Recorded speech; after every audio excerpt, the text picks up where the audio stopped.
This video was supposed to be featured in my mega collab. However, Raener kept telling me how hard he was working on it, as well as about some other videos and projects that accompany the story. Due to an unknown release date for my mega collab at the moment, I decided it would be best to feature Raener's story as a guest narration on my channel. I'll link all the projects associated with this video in the description below. Raener is one of my very good friends in the community, as well as a very talented horror writer and narrator. This story is an original, written and performed by him. I hope you guys enjoy. Now, let's get creepy.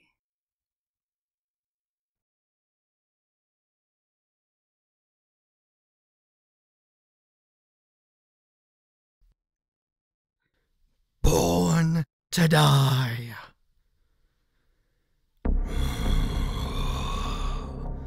Burn. That's all I want to feel and hear. After what that asylum, no. After what that hellhole did to me, I never want to feel a good thing in my life again. Because I know that anything that is good in life is only a false promise to cover up something bad that is about to come careening straight at your face like a runaway train. I've had my fair share of hardships, but nothing could ever compare to what I have endured over the last several months. I've done some horrific things to survive, and I never thought I'd want them to surface, but this is the only thing I can think to do. While this fire burns the rubble and wreckage that stood as a barbaric cage. I was a patient at the Greenwood Mental Asylum, and I was there for only a few months before this new doctor arrived. I say the word doctor loosely, because the man was more of a psychopathic monster than a doctor. I was being treated for severe bipolar disorder inside the facility by the main medical professional, Dr. Caston. For the first 2 months, things operated in a regular pattern.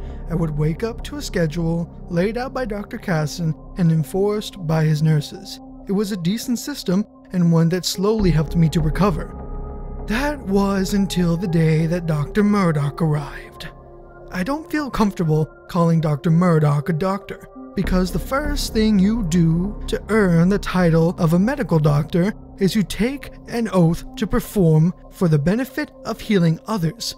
There was not a healing bone in that man's body, if you could even consider him human enough to be called a man. The way he operated within that facility could only be described as the desires of a sadist to test what was the most painful and agonizing way to die. He would always preach how humans decide for themselves whether or not they want freedom or whether or not they are willing to give it up. That statement in and of itself would imply some form of gruesome punishment for anyone who disobeyed him. After a few days of him being around, Caston grew tired of his methods and wanted him to leave the facility. But when he went to go and speak with Murdoch, he was never found again. I remember searching throughout the entire facility for him, but could never find him. This was at the time that Murdoch began laying out his plans to turn the facility that I once called a safe haven for people like me to heal into his own free-for-all bloody battle playground. He turned patients and nurses on each other, forcing each other to fight for basic things like food, medication, and the freedom to sleep without the risk of someone looming over you, ready to kill you in your sleep. Those first few days marked the transition in practice from Caston's slow healing environment to Murdoch's machine of death. The facility was equipped with all of the means to survive on its own. It had its own garden, its own water filtering system, and a furnace to burn any trash or clothing that had become contaminated with diseases that could infect other patients.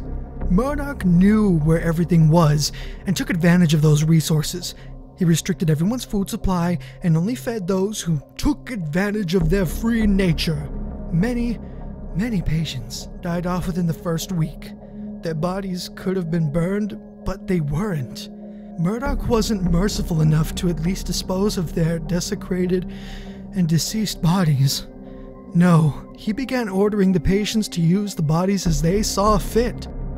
Some of the patients, out of delirium, began to use the parts of the bodies like arms or the blood as tools to create artwork or sculptures. Others gave in to the madness and began to give in to their darkest desires like necrophilia and cannibalism, all over the freedom that Murdoch allowed them. And those who refused to participate in his vile idea of freedom were liberated of their own freedom by the nurses who still obeyed Murdoch and removed the arms and legs of the patients who refused to participate. Their wounds would be cleaned and they would be taken to what was referred to as the Freedomless Room, where they had metal bolts implanted in the joint gaps where the limbs used to be and would dangle by iron chains above the floor, staring at a television that only displayed static. To say that those who died within the first week received a form of mercy would be an understatement. As time passed on, all that I longed for was death. I longed for something, anything, that would bring me freedom from this place. But it never seemed to arrive. There was a young boy by the name of Michael Farrell who arrived at the facility to try and take up a position as an intern. No other person had been to the facility aside from Dr. Murdoch in nearly 2 months.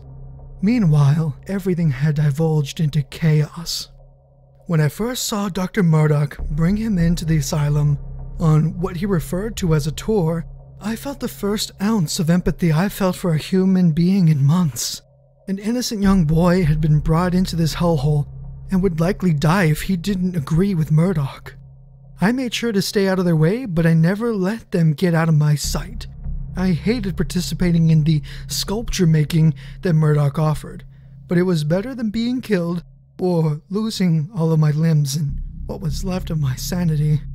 I did what I did to keep me alive, long enough at least to watch him bring in my last chance for hope. I hoped that there was someone, anyone, who would come to the asylum and free me, and Michael was my only hope of that ever happening. I followed him around the entire day, doing my best to try and separate them without getting caught, but I had no success. In the process of following the two of them, I was almost caught by the specialty nurses and nearly got sent to the chamber where they hosted what was called the Wheel of Death. I escaped into another room and hid underneath one of the beds as they passed by down one of the hallways, and took another patient who was trying to escape. After making sure they were gone, I made my way back to the Freedomless Room to watch Michael's reaction to Murdoch's barbaric means of eliminating those who he deemed to be high risk. I had hoped in my heart, at least, that this one boy would be able to withstand Murdoch's horrors and would escape. He was my only chance at freedom, and from what I had seen before, he seemed like the only person capable of withstanding and escaping Murdoch's clutches. Murdoch asked him if he would stay or if he wanted to leave. I had done my best to make sure I was near enough to Michael to help him if he needed someone, anyone to help him fight back against Murdoch. I was ready to fight and gain my freedom once and for all from Murdoch.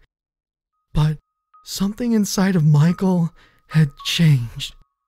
His nervous breathing and horrified demeanor had vanished. It was almost like I was staring at a completely different person. Michael not only agreed, but laughed as he told Murdoch how relieved he felt after coming and visiting the asylum and how he never wanted to leave. For the first time in months, I felt angry. I didn't feel the anger that came from my vicious and violent mood swings. No. This was a pure and righteous fury. I tried to strangle Murdoch, but I had been so engulfed in what had just unfolded before me that I never noticed two of the specialty nurses had been waiting right behind me. I was quickly taken out of the room and passed out when I was injected with a tranquilizer.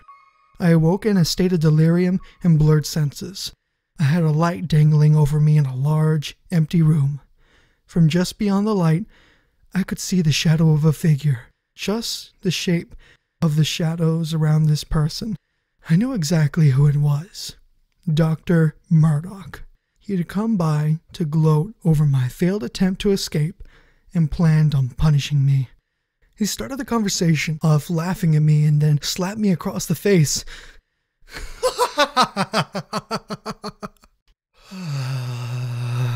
You never do learn, do you, Jake? You couldn't just accept the freedom I gave you, could you? Your idea of freedom and mine are very different, Murdoch. I could never stomach your fucking cruelty. He slapped me again, then revealed a pair of pliers. Oh, but I know I will make you see my way someday. He wasted no time in shoving the pliers into my left eye socket and removed my left eyeball. My screams and cries were all trapped within the room. No one could hear my suffering, and no one would care. As much as the pain felt unbearable in that moment, what Murdoch said next to me truly made my blood pouring out of my face boil. I have to leave soon, but I believe Mr. Farrell, or should I say Dr. Farrell, will do a good job in my place with this old place. I wanted to do something, anything, to rip this man apart, but, of course, I was restrained to the chair I was in. I couldn't hold any of it back anymore. I began to laugh, slowly breaking down as I realized what was happening. Murdoch had completed his little sadistic playground experiment here and was off to do something else. What's so much more important than the asylum, Murdoch? You got some sort of endgame? He turned around and smirked at me before leaving me with a statement that inspired both rage and fear inside of me. Oh, but why would I end the game when my master is just getting started? We've only moved one space. There's still several other spaces to move before the king falls. Enjoy your life, Jake, or what will be left of it, once Dr. Farrell decides what he's going to do with you. I tugged at my restraints for what felt like hours, doing whatever I could do to try and break free. But there was no hope of release. One of the nurses came and released me from the room. I made sure to go and stay in my room. The nurses would continue to bring me food and water, but I began to grow more and more restless as I waited for Michael to come and see me. After 3 nights passed, Michael finally arrived in my room to address me. So, Jake Dissler, it appears that you have been moving backward in your recovery. It appears that I will be having to take some extra measure in ensuring you recover. He left the room, and 2 of the nurses came in and strapped me into a wheelchair. I was wheeled down a hallway and into a room that was designed for medical diagnostics and testing. What are you going to do to me, Michael? You've been selected in a new program designed to eliminate an advanced case of malaria. You'll be one of the first to both be injected and receive the test antibodies. Everything is in order, and we will begin the testing now. Before I could even verbally protest, one of the nurses had already injected me with a vial full of the antibodies, and then another one injected another tube of fluid into me, likely full of malaria. They left the room and stood inside of another room behind a one-sided window. I couldn't stand staring at them while I couldn't see them. I began to freak out, trying to toss and turn, hoping to escape my restraints and get some help. But, as before, it was of no use. I remained there as Michael's concoction made its way through my system. I slowed down my breathing, thinking that this was just his way of slowly trying to kill me. I ended up falling asleep and waking up to Michael and his nurses coming in to check on me. The test is complete. Subject 12 shows no signs of the virus in his system. The test was a success. Congratulations, Jake. It looks like you'll stay amongst the living for a little while longer. I felt in that moment an overwhelming sense of relief and sadness, knowing that I had stayed alive only to be tortured further. I was sent back to my room promptly after Michael had concluded what he wanted from his little test. He was intelligent, but horribly misguided. He was playing a game no man should ever play, and the scary part was he was winning. That was until one of the nurses screwed up and one of the patients threw a vial of advanced malaria into the Freedom Room, the place where everyone cut and butchered each other for entertainment. The virus spread in a matter of hours, and every patient had been infected. Michael made sure to inject himself with enough antibodies and decided it was best to abandon the asylum. He went down to the asylum basement and set the furnace to heat up to the max. He tossed in enough bodies into the furnace for it to burn for a week and made a hasty escape out of the facility. I tried to leave, but he was quicker than everyone else to leave, and he had locked up the gate and all exit doors. I wasn't about to give up on my life though. I had made my way into the asylum and looked around for some tools, any tools that would be able to help me to break through the fence or doors that kept me caged inside. Everyone else was doomed to die, but I still had a chance to escape. I found an axe and began to chop away at the front door. I had continued to chop and chop until the door gave way. When I got outside, there were no cars, no means of leaving the premises other than on foot. I made my way out into the parking lot, hoping to find some signs as to where Michael could have gone. All I found was a single note that Murdoch gave him. What was written down on that sheet of paper drove me to start writing down my experiences in the asylum. This asylum was no mistake and was part of a much bigger project. Michael, I have to leave, but I promise that it's for good reason. I have entrusted my great project to you and encourage you to perform experiments of your own. I know that I could trust you to create our master's weapon, and will make sure that his dream comes to fruition. We will not be able to conquer our fears until we have disposed of all those who could threaten it. Continue your work on Project Volvox, and make sure that it sees its fruition. My informants in Russia believe that they found the perfect specimen for you to try your experiments out on, and I have an ally in the American military who would be willing to help. His name is Dr. Sennard, and he owes me a favor from another life. He will guide you and teach you his methods of manipulating and controlling plagues of death. Go to him and learn how to master your craft. I leave this to you now to bring about the death of humanity.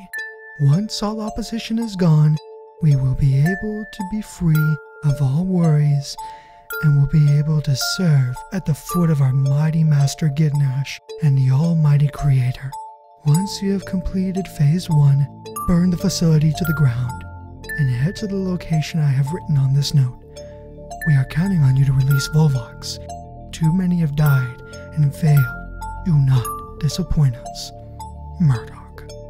After reading that note, I knew that I had to do whatever it took to make sure that not only Murdoch, but Michael pay as well for what they've done. I only want to feel things burn. I want the facility to burn. I want all the people inside of it to burn. But most of all, I want both of these monsters to burn for what they've done and for what they plan to do to the entire world. I feel that as horrible and evil as Murdoch is, something he said before truly rings true in this moment. We were born to create freedom. We were all born to demand destruction. And we were all born to die. I'm coming for you, Murdoch and Michael, and I'm going to make sure that you fail in releasing Volvox.